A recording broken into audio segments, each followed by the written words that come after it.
Assalamualaikum warahmatullahi wabarakatuh. Saya Desta Ramadanti HST dengan NPM 2019 015040 dari kelas R6E Program Studi Bimbingan dan Konseling Universitas Indraprasta PGRI akan mempraktekkan praktek konseling menggunakan pendekatan client centered, yang mana tugas ini dilakukan untuk memenuhi tugas akhir dalam mata kuliah praktek laboratorium konseling perorangan yang diampu oleh Ibu Fijriani, Magister Pendidikan Konselor. Pendekatan client center merupakan suatu pendekatan yang mana proses ini menekankan pada kecakapan klien untuk menentukan isu yang penting bagi dirinya dan juga pemecahan masalah pada dirinya. Konsep pokok yang mendasari pendekatan ini adalah hal yang menyangkut konsep-konsep mengenai diri atau self, aktualisasi diri, teori kepribadian, dan hakikat kecemasan. Dan dikarenakan saat ini masih dalam masa COVID-19, saya beserta klien sudah menentukan bahwa proses konseling ini akan dilakukan secara virtual dengan menggunakan media Zoom. Dan hal lainnya yaitu dikarenakan klien saya sedang berada di kota Medan, yang mana jarak yang tidak memungkinkan untuk kami bertemu dan melakukan proses konseling secara face to face. Dalam praktek konseling kali ini, klien yang saya tangani memiliki permasalahan berupa perubahan tingkah laku yang dialami setelah ayahnya meninggal, seperti menjadi mudah murung, menjadi anak yang tertutup, dan tidak mau bergaul dengan teman-temannya dikarenakan terdapat rasa minder yang ia rasakan ketika melihat seseorang memiliki hubungan yang harmonis dengan ayahnya. Selain itu, klien yang saya tangani juga memiliki permasalahan pribadi dengan ibunya, yang mana ibunya kerap kali membandingkan dirinya dengan orang lain. Dan semenjak permasalahan itu muncul, ia merasa kehidupannya berubah 180 derajat. Untuk mengulas lebih dalam terkait permasalahan yang dialami oleh klien, langsung saja kita akan menyimak proses konseling yang dilakukan secara virtual ini. Selamat siang, Ibu.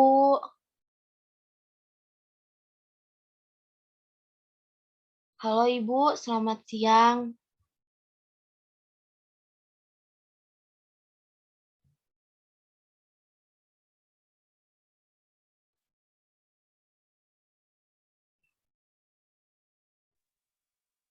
Selamat siang, Kak.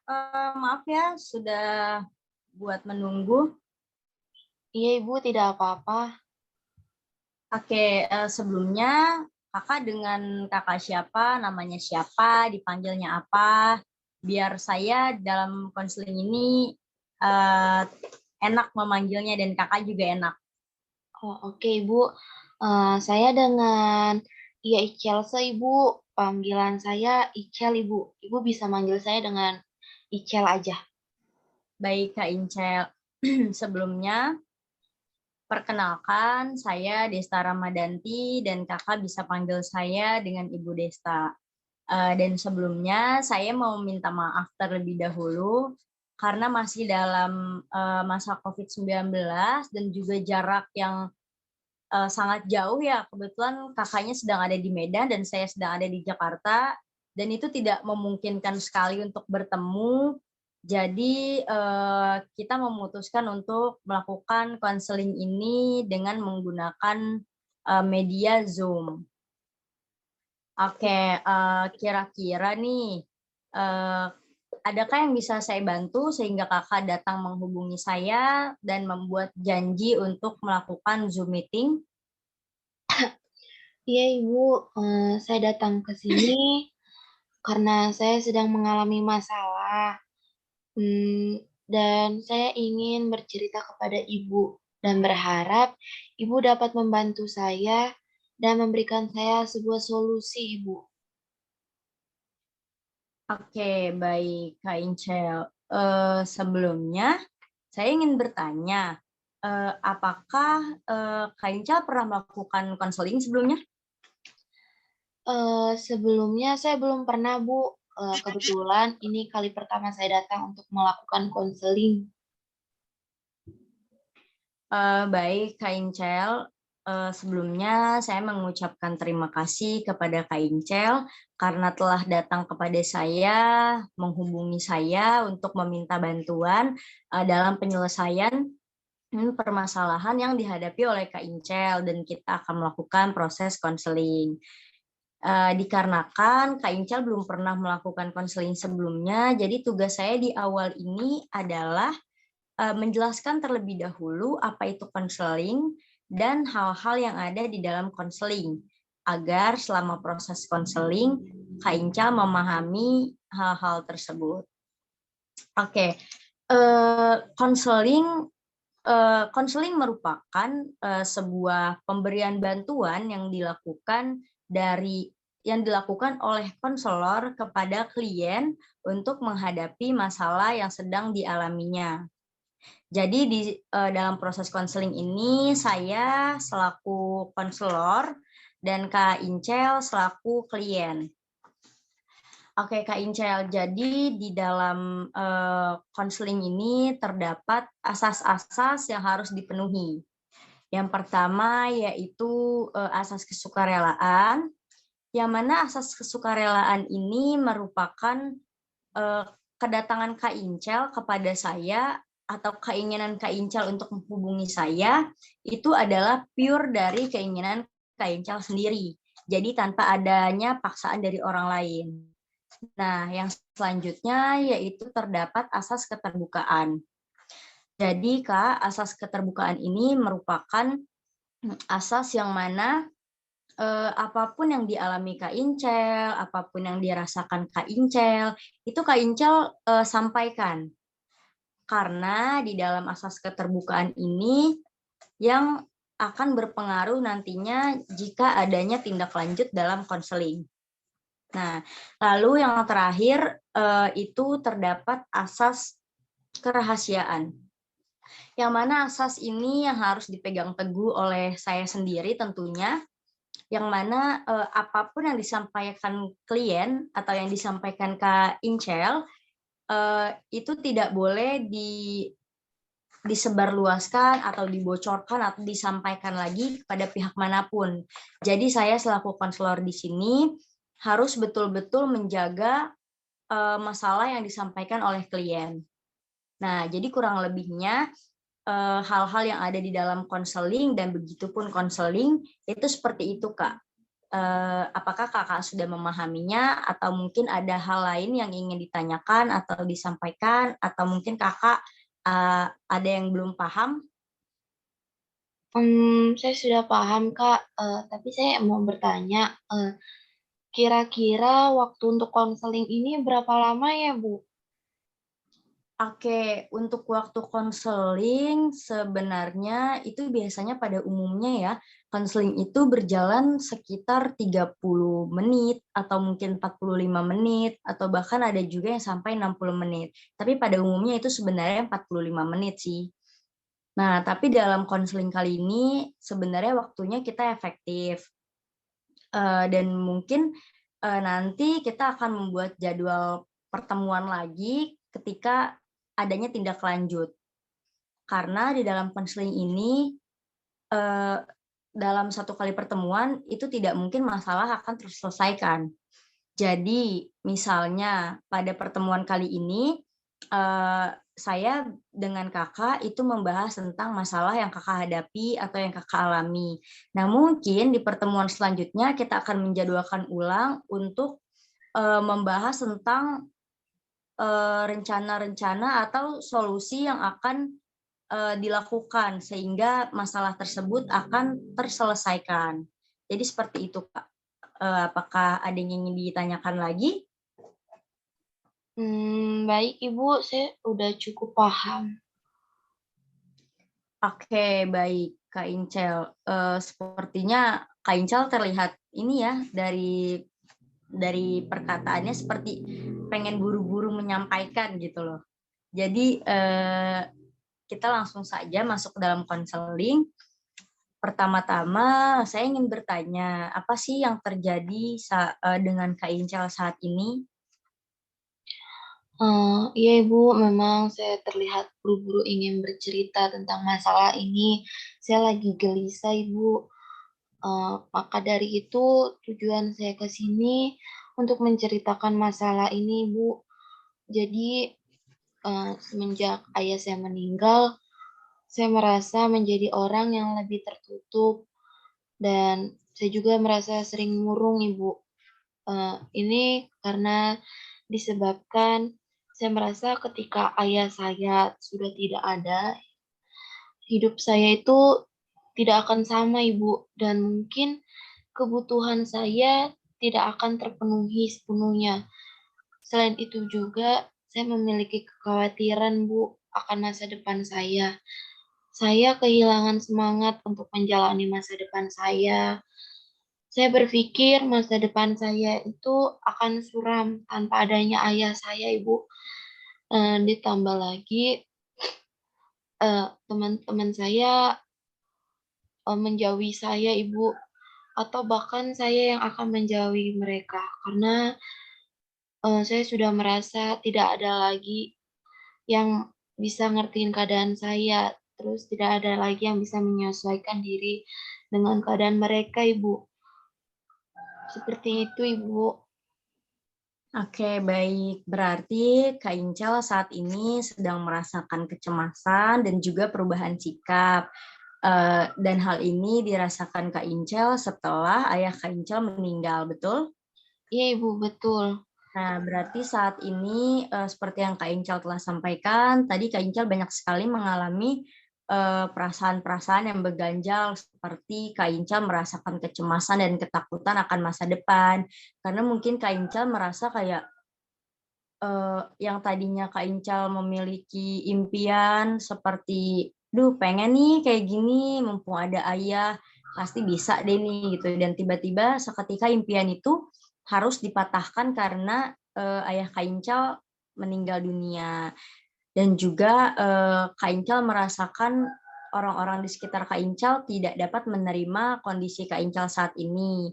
Karena mungkin kan sebelumnya mereka berpikir apa mereka sama gitu sama Kak Inca kayak punya ayah, punya ibu. Tapi kan di sini kita tidak bisa ini ya Kak, apa namanya tidak bisa bilang kalau misalnya mereka tidak menerima kondisi Kak Incal saat ini.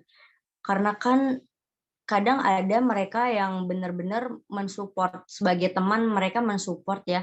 Seperti kayak ketika ayah Kak Incal meninggal, justru mereka selalu ada gitu seperti menyemangati Kak Incel atau mungkin menjadi tempat curhat Kak Incel, seperti itu, Kak.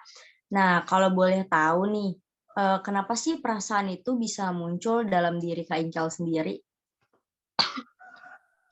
Mmm, jadi Bu, perasaan ini muncul karena awalnya saya merasa terpuruk Ibu ketika ayah saya meninggal. Saya merasa kehilangan sosok yang selama ini selalu ada untuk saya, selalu memenuhi kebutuhan saya. Dan sekarang semuanya harus hilang Ibu. Di samping itu juga saya melihat teman-teman saya memiliki ayah, dan selalu dipenuhi keinginannya. Mereka berkuliah sedangkan saya harus merelakan masa depan saya untuk bekerja, membantu ibu saya mencukupi, kebutuhan sehari-hari kami. Karena kami memiliki tanggung jawab Ibu, yaitu adik saya yang masih bersekolah. Dari sini saya merasa minder dan kemudian menjadi orang yang sedikit tertutup. Setiap kali saya melihat teman-teman saya liburan atau sekedar main bersama ayah mereka, bersama keluarga mereka, saya merasa iri, Bu. Semenjak itu saya menjadi orang yang murung dan sedikit mengganggu pekerjaan saya karena jadi lebih banyak melamun. Kadang saya berpikir, "Kenapa harus saya?"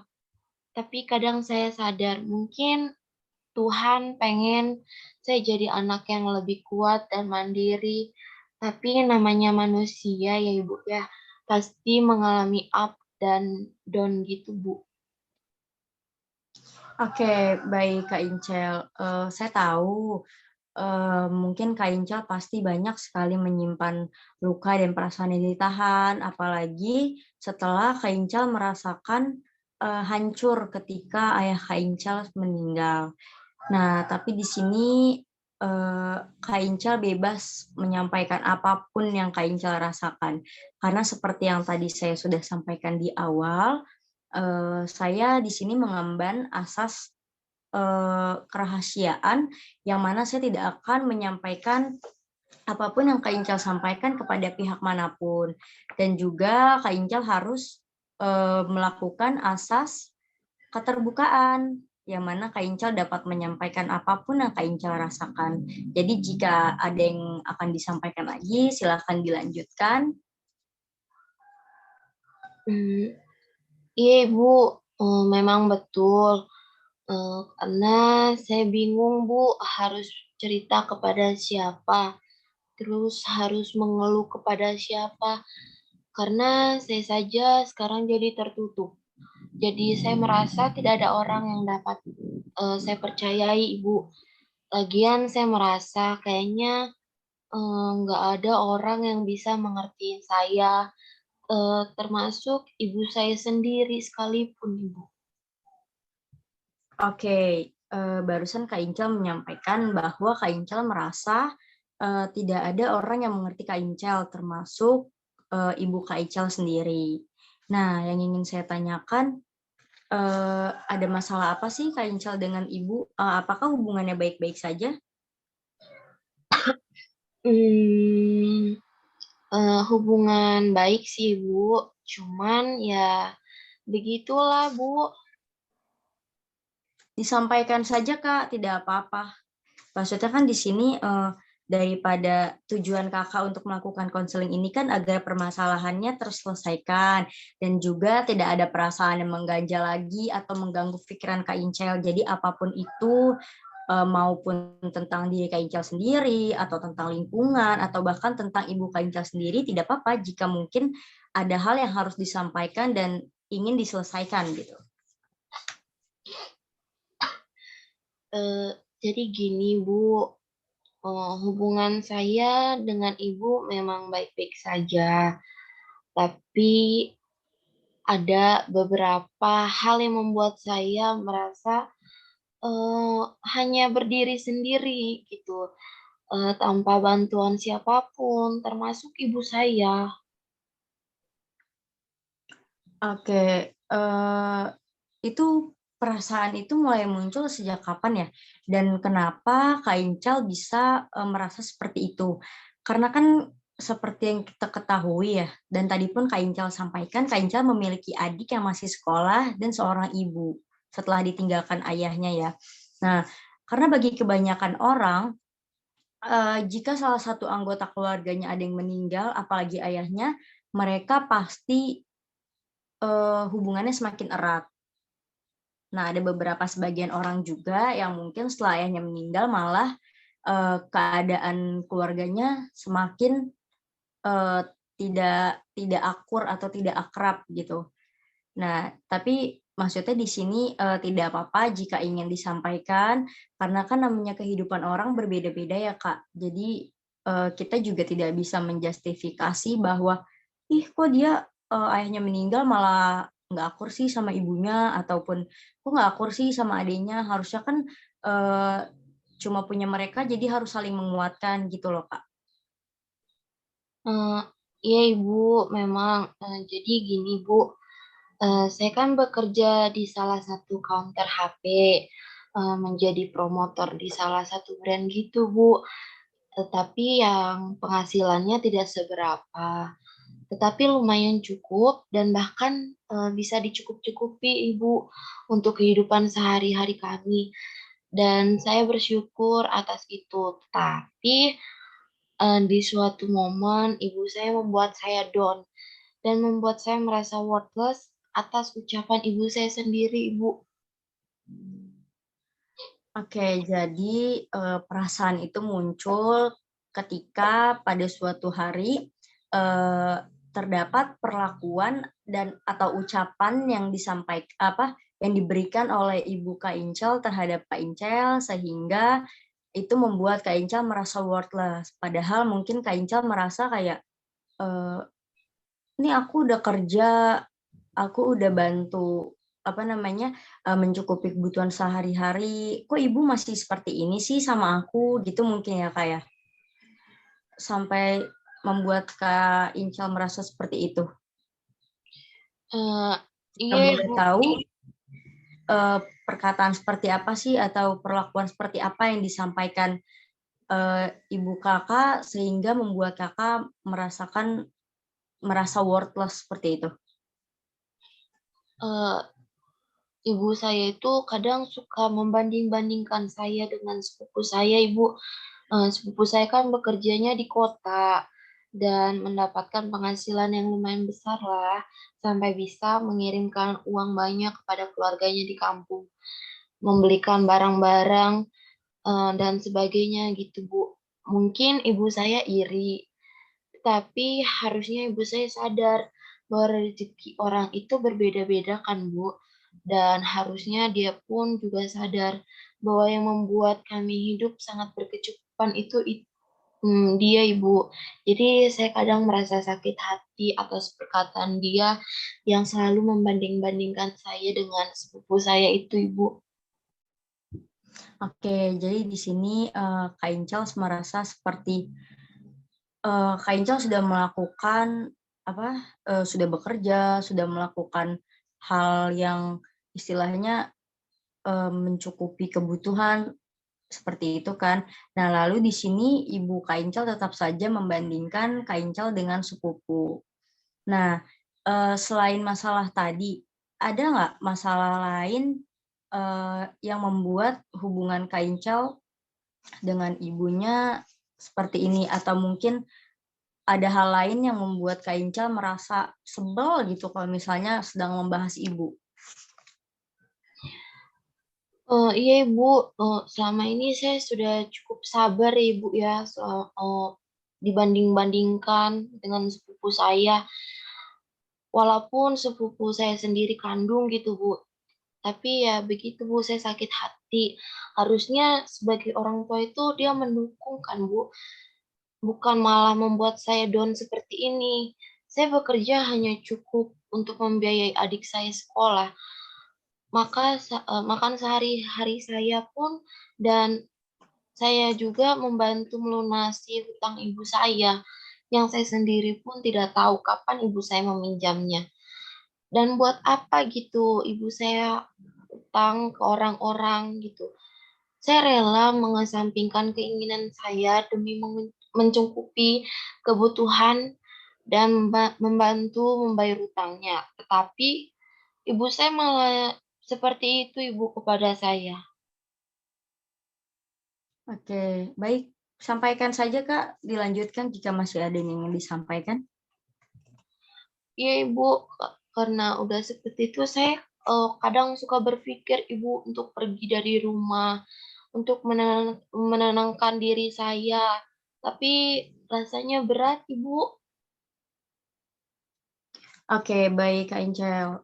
Saya mengerti betul apa yang dirasakan oleh Kak Incel. Sampai-sampai hal ini membuat kakak lebih menutup diri. Dan saya pun tahu bahwa kakak banyak memendam apa yang kakak rasakan. Nah, di sini memang kakak sepertinya membutuhkan waktu untuk sendiri agar pikiran kakak lebih tenang, hati kakak lebih tenang, dan lebih jernih pikirannya. Dan juga itu akan membantu kakak untuk lebih rileks untuk mengambil setiap langkah dari permasalahan yang kakak hadapi. Tapi yang kakak perlu tahu di sini, ketika seseorang membutuhkan waktu waktu untuk sendiri, itu tidak harus keluar rumah atau mungkin bahasanya kabur kali ya sekarang. Nah, itu tidak harus. Namanya orang membutuhkan waktu sendiri itu bisa dengan me time mungkin. Nah, dalam me time sendiri itu menurut saya tidak harus pergi jauh atau tidak harus menghabiskan waktu dalam sehari, karena me time ini dilakukan untuk penenangan hati dan pikiran. Mungkin, ketika Kakak libur kerja, menyisihkan waktu 2 atau sampai 3 jam atau mungkin, eee, 6 jam lah mungkin ya dalam setengah hari, itu dapat Kakak gunakan untuk mungkin melakukan hal-hal yang Kakak senangi, atau mungkin meditasi, atau mungkin minum teh sambil nonton gitu kan. Namanya me time kan untuk me-refreshing otak ya, Kak, ya, biar dia tuh, agak lega, agak tenang sedikit gitu loh. Nah, dan ketika me time itu, namanya Kakak sendiri, jadi kemungkinan dalam me time itu Kakak menemukan inspirasi atau mungkin menemukan solusi, ketika sedang sendiri kayak mikir, "Oh harusnya kayak gini nih," gitu, "Oh kayaknya aku harus kayak gini deh biar ini masalah terselesaikan," gitu, Kak. Nah seperti dapat juga makan makanan yang Kakak suka atau melakukan yang Kakak suka sambil nonton film yang Kakak senangi, gitu, Kak, seperti itu. Jadi tidak harus kabur dari rumah atau keluar dari rumah yang jauh gitu. Iya Ibu, kadang saya berpikir untuk menyudahi ini semua, saya perlu mencari.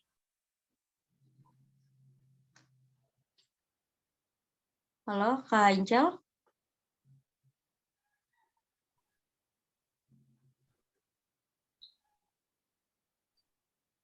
Halo, Kak, apakah Kakak masih di sana?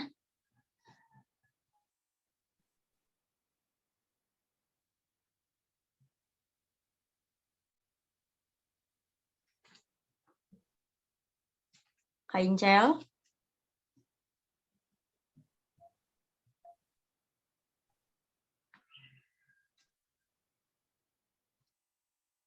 Sepertinya jaringan ya, Kak?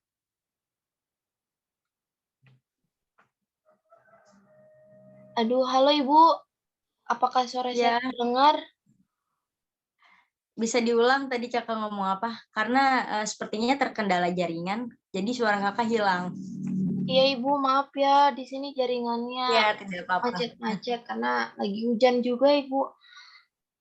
Eee saya lanjutin ya Ibu, eee, Ya? kadang saya tuh berpikir Bu, untuk menyudahi ini semua Bu, saya udah capek, saya perlu mencari pekerjaan baru yang mungkin penghasilannya lebih besar dari pekerjaan saya yang sekarang.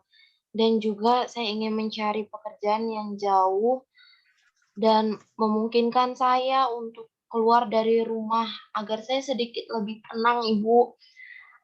Tetapi saya juga tahu mencari pekerjaan dengan lulusan SMA seperti saya yang penghasilannya cukup besar pasti sulit sekali, apalagi di kota.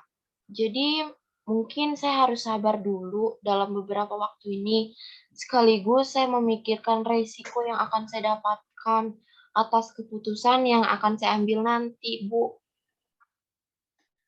Baik, Kak Incel. Saya di sini sangat menghargai dan mengapresiasi rencana-rencana Kakak yang tadi sudah Kakak sampaikan dan kemungkinan akan Kakak ambil. Cuma betul seperti yang Kakak bilang tadi, ketika kita melakukan sesuatu, kita harus memikirkan terlebih dahulu resikonya apa. Jangan sampai kita hanya memikirkan di awal saja. Seperti contohnya tadi Kakak, ingin mencari pekerjaan di kota. Dan seperti Kakak tahu kan di kota tuh, lumayan ya penghasilannya. Dan mungkin Kakak mikir kayak, "Ah, bisa nih kerja di kota nih, lumayan penghasilannya." Pasti lebih besar daripada di kampung gitu kan. Dan mungkin Kakak berpikir, akan dapat seperti sepupu Kakak yang tadi.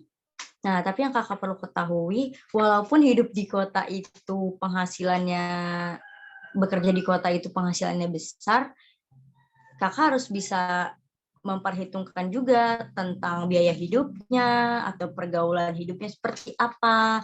Jadi ya betul tadi yang kakak sampaikan, ketika memutuskan sesuatu harus memikirkan resikonya. Nah, jadi setelah kita berdiskusi tadi, kira-kira bagaimana perasaan Kak Inkel saat ini?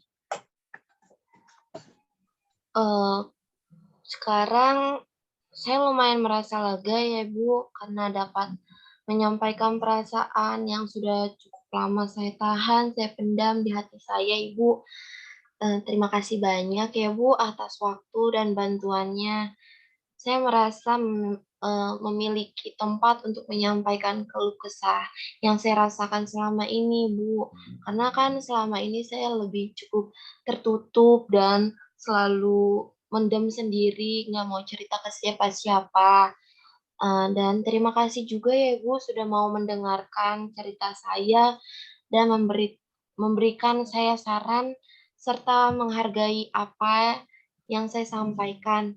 Yang paling penting terima kasih karena Ibu juga tidak mau menjudge saya atas apa-apa yang saya sampaikan. Oke, baik Kak Incel. Nah, setelah melakukan pembicaraan tadi, saya telah menulis beberapa poin penting. Di sini Kak Incel memiliki suatu permasalahan yang mana kakak kehilangan kontrol diri kakak yang dulu setelah ayah kakak meninggal. Dan Kak Incel merasa minder, kurang percaya diri, cemas, bahkan takut bahwa lingkungan Kak Incel akan berubah dan tidak menerima kondisi yang sekarang dijalani oleh Kak Incel. Nah, di samping itu, Kak Incel juga memiliki masalah dengan ibu kakak sendiri, yang mana beliau seringkali membandingkan diri kakak dengan sepupu kakak sendiri, sehingga itu membuat kakak menjadi down dan merasa worthless. Nah, dan karena hal tersebut, kakak merasa perlu mencari pekerjaan lain dan ingin bekerja yang tempatnya jauh dari rumah. Karena dengan hal itu memungkinkan kakak memiliki alasan untuk keluar dari rumah tersebut dan merasa lebih sedikit tenang dan lega dan bebas dari orang tua, ibu kakak yang kerap membandingkan kakak. Nah, lalu selanjutnya, apakah kita dapat melakukan pertemuan selanjutnya, Kak, untuk melanjutkan ini? Bisa kok Ibu, untuk waktunya saya menyesuaikan jadwal Ibu saja. Oke, Kak Incels, pertemuan selanjutnya kita akan mengevaluasi rencana-rencana yang tadi sudah Kak Incel sampaikan dan mungkin akan Kak Incel lakukan. Nah, untuk sekarang, apakah ada yang ingin Kak Incel sampaikan lagi? Untuk sekarang saya rasa sudah cukup Ibu dan saya juga sudah merasa lega. Baik, jika sudah cukup, mungkin kita tutup saja pembicaraan dalam Zoom meeting kali ini. Saya sangat berterima kasih kepada Kak Incels karena sudah datang menghubungi saya dan mempercayakan saya untuk membantu Kak Incels dalam menyelesaikan permasalahan Kak Incels dan melakukan konseling. Terima kasih banyak. Sebelumnya, barusan saya sudah mengirim Google Form yang harus Kak Incels isi untuk kebutuhan data. Nanti silahkan dikirim saja kepada saya. Oh iya Jadi, Ibu. ya silahkan dilanjutkan. Oh iya Ibu, boleh. Baik Ibu, saya juga berterima kasih. Nanti saya akan mengisi data yang Ibu berikan. Oke, kalau begitu sampai bertemu di pertemuan selanjutnya. Dan nanti di pertemuan selanjutnya saya akan mengkonfirmasi via WhatsApp terkait linknya dan waktunya untuk pertemuan selanjutnya ya, Kak. Baik Ibu. Kalau begitu, kurang lebihnya saya mohon maaf. Saya mengucapkan terima kasih sekali lagi kepada Kak Incels. Oke Ibu, baik. Saya pamit juga ya Ibu. Iya, Kak. Oke Ibu. Selamat siang. Selamat siang juga Ibu.